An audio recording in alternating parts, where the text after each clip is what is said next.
collaborators in this research. Mason Burns, who's a current graduate student, has worked on a lot of this research. And also Bill Gulfer, Anna Woodcock, and Laura Parker have been important to this line of work. In the past few years, implicit bias science has really proliferated public discourse. We hear an awful lot about implicit bias in the news lately, with respect to police shootings, with respect to differential treatment in medical and workplace settings, with respect to everyday discrimination. And so with this awareness, knowledge of the existence of implicit bias, we started to wonder, how can it be reduced in meaningful ways? Which is the, I'm not going to go, okay. I'm not going to take extra time to ad lib, I always do that. Try to not do that. In fact, recently our FBI director said, with respect to implicit bias, we simply must find a way to see each other more clearly without the mask of these implicit biases and stereotypes.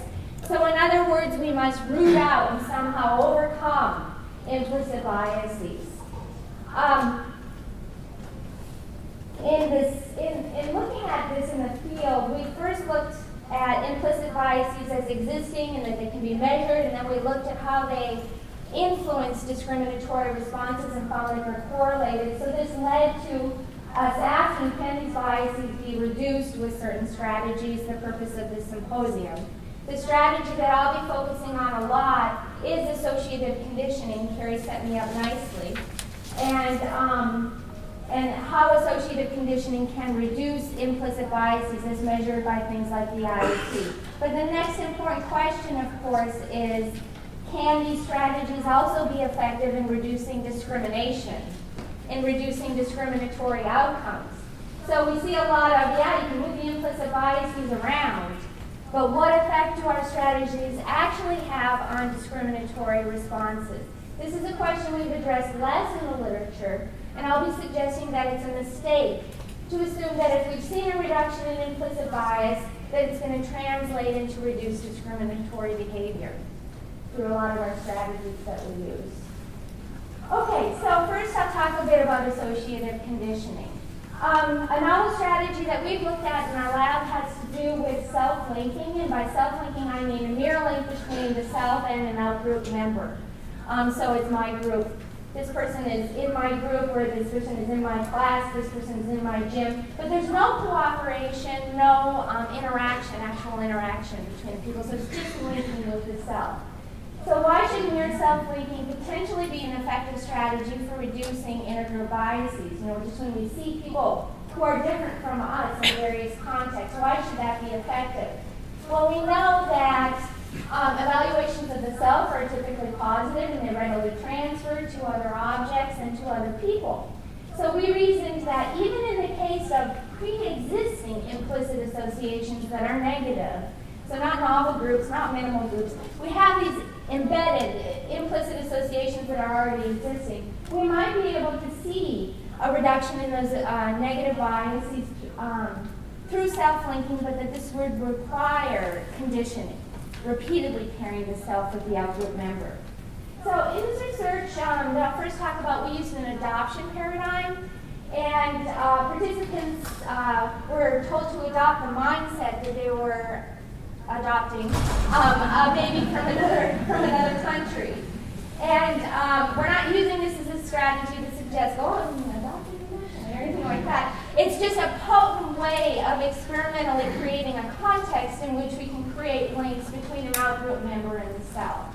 So in a first experiment, we had participants assigned to a condition where they adopted the mindset that they were adopting a baby from either China or Guatemala. And they saw a picture of the child with which they had been matched. And in this first experiment, we did not condition the link, so we just created the association. It's not conditioned in this first experiment.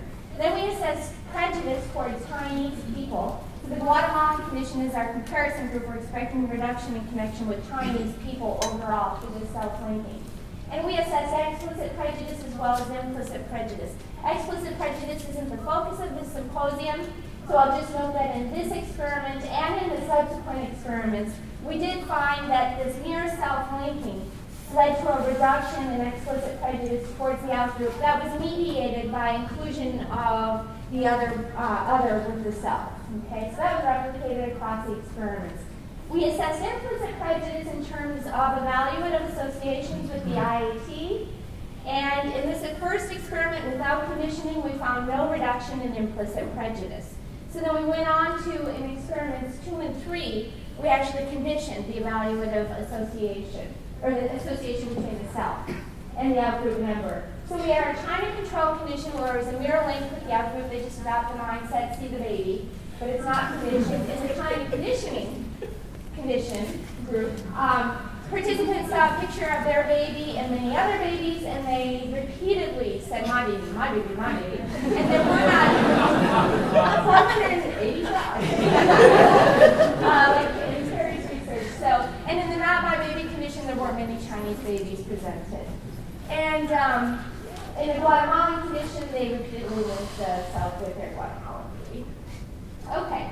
So when we used this conditioning procedure, we saw a significant reduction in implicit bias in the China conditioning group relative to the Guatemalan conditioning group with stair-step pattern, with the self-linking only falling in between. And we did replicate this in a third experiment, and so it was a replicable effect. This research then suggests that conditioning is required for the reduction of implicit prejudice through self-linking, but we started to wonder, okay, so it reduces prejudice, what about stereotypic links?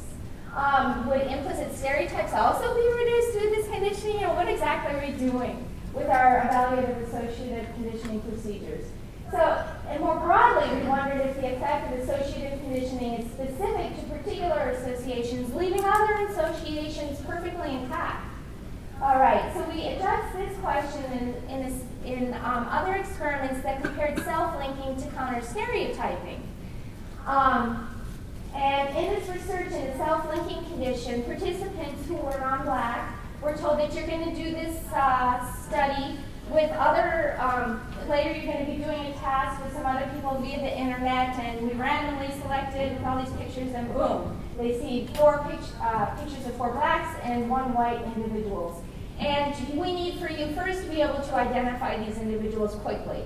And so they did self-linking conditioning, where they would see the members of their group and repeatedly say, my group, my group, my group, whenever they saw. And there weren't many blacks on the other group trials. In the counterstereotyping condition, we had them affirm counterstereotypes, much as Purdue does, of blacks as mentally talented and of whites as athletically talented, borrowing from Monteith's research of church. All right, so here they would pick brainy, intelligent, gifted, and so on. All right. And in a control condition, they simply distinguish in the categorization tasks between built and natural objects. We measured implicit prejudice and implicit stereotypes in the evaluative IAT, and the stereotypes corresponded to those that had been trained in the conditioning procedure. All right. And we predicted that self-linking should reduce prejudice, but probably not stereotypes. It primes evaluative positive associations with the self, but doesn't target specific stereotypes. Whereas counterstereotyping should reduce the stereotypes, and because stereotypes are semantic associations that feed into our overall evaluations, it should also reduce prejudice. So in the first experiment, we found this was indeed the case. Implicit prejudice was reduced in the counterstereotyping and self-linking conditions relative to the control condition. Implicit stereotyping was reduced only in the counterstereotyping condition. And we replicated this in the second experiment. So we started to think, okay, yeah, counterstereotyping, it appears, maybe it's going to have these broader effects, but how applicable is this really?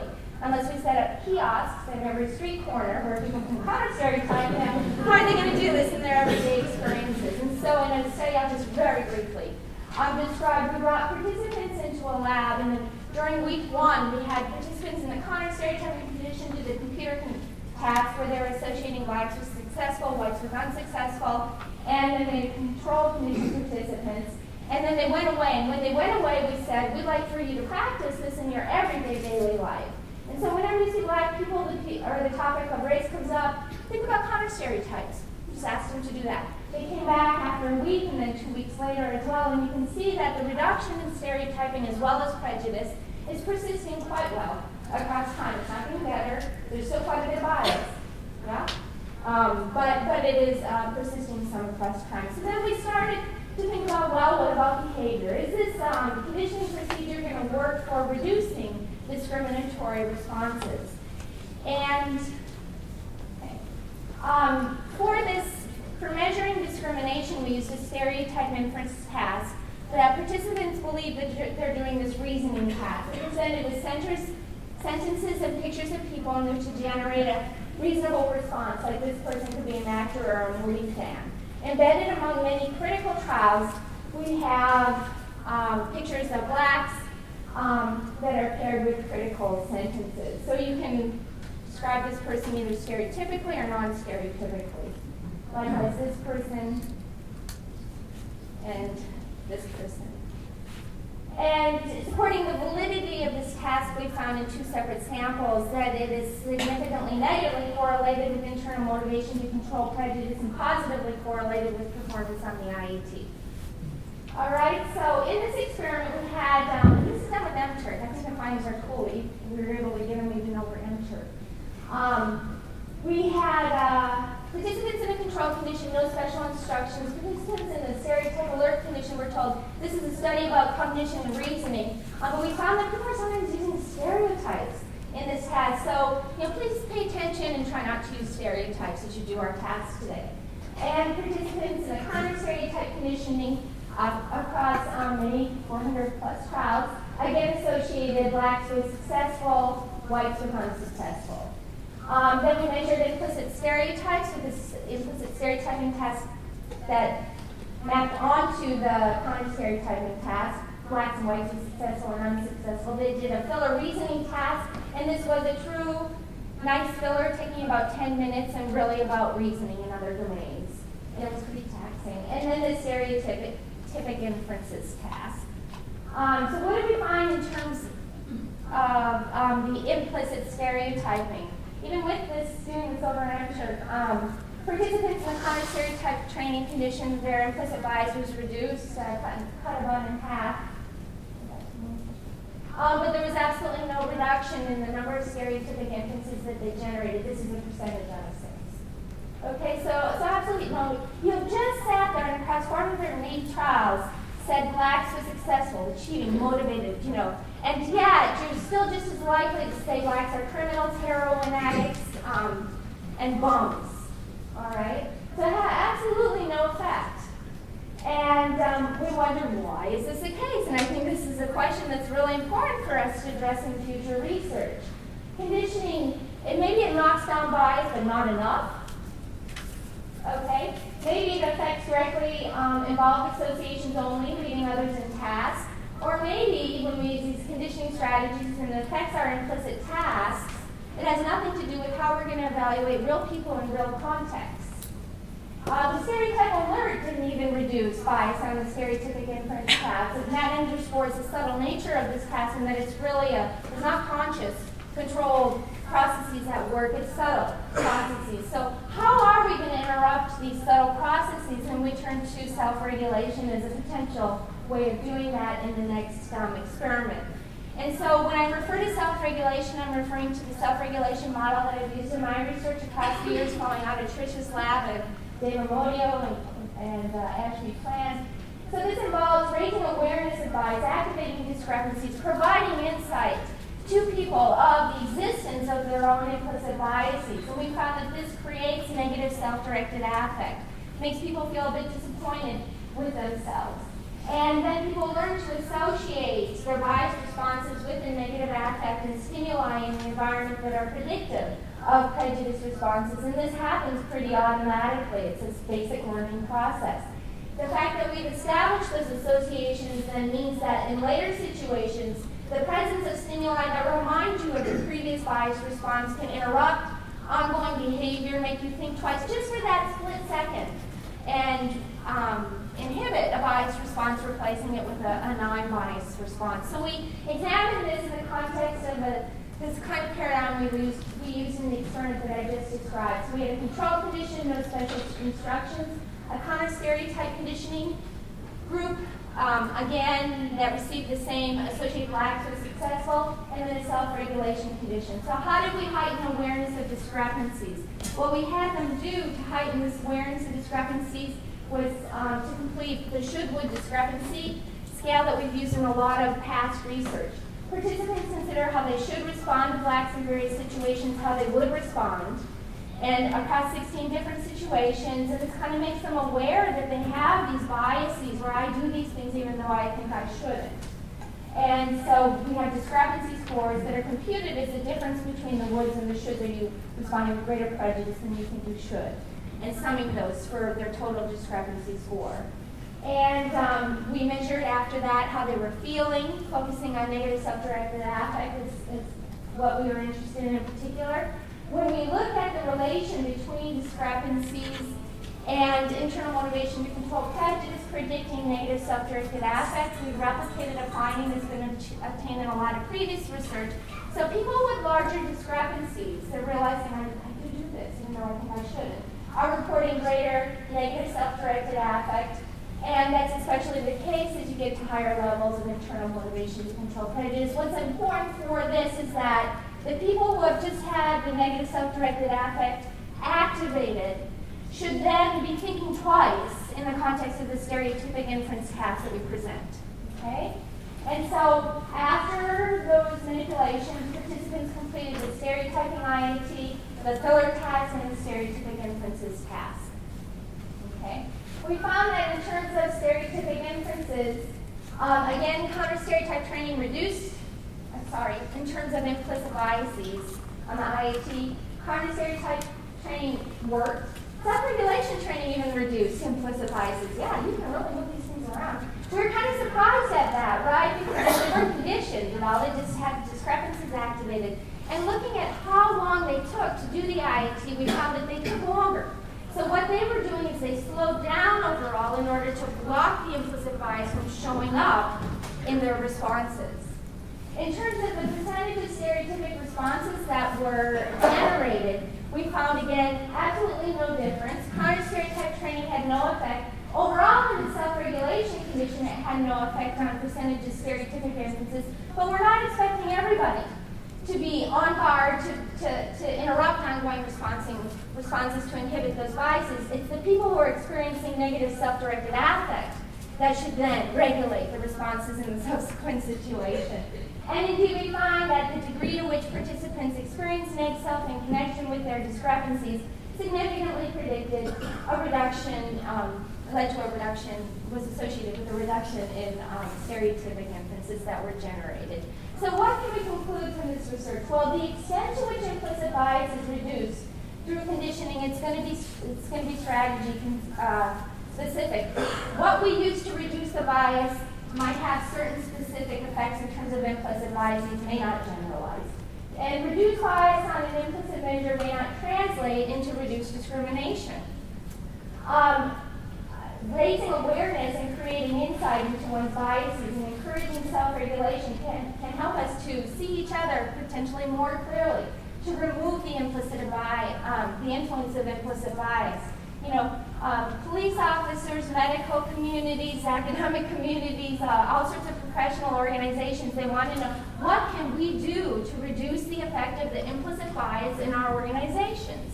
And I really think that a key to it is creating insight into the self, not in a shaming way, but in a way that allows people to kind of sit in the, yeah, this doesn't feel good, and I'm going to work on this. And I think that here there's an important role for confrontation and allies in making people aware of the operation of implicit biases and how they might be influencing people's treatment of the others who are in different groups. And that's all I have. Thank you.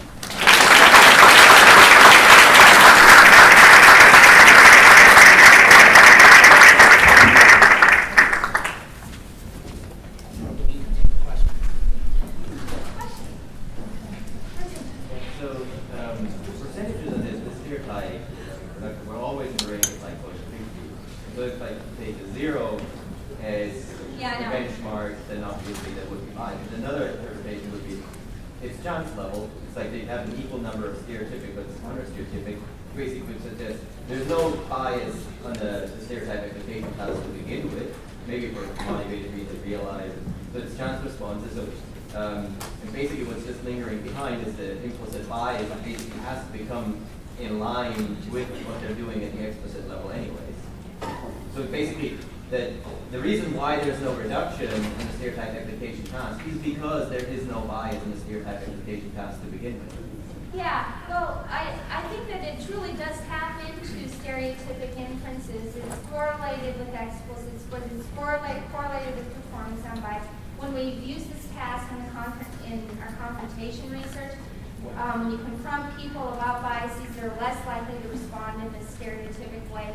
It's tapping into well-known stereotypes about blacks that we know are automatically activated, and so I think there's pretty good evidence that it is tapping into stereotypic inferences. Yeah, I agree that maybe a valid measure is like get the individual rank orders and correlation design absolutely perfectly predict, but on the mean level, that in the sample at the mean level, that there was not bias to begin with.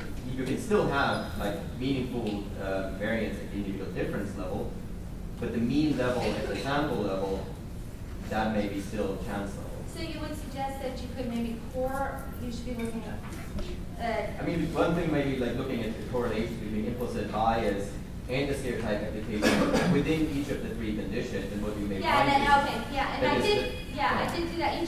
There's no evidence in here whatsoever that the counter-stereotype training, no matter which way I try to look at it, I didn't just look at A levels.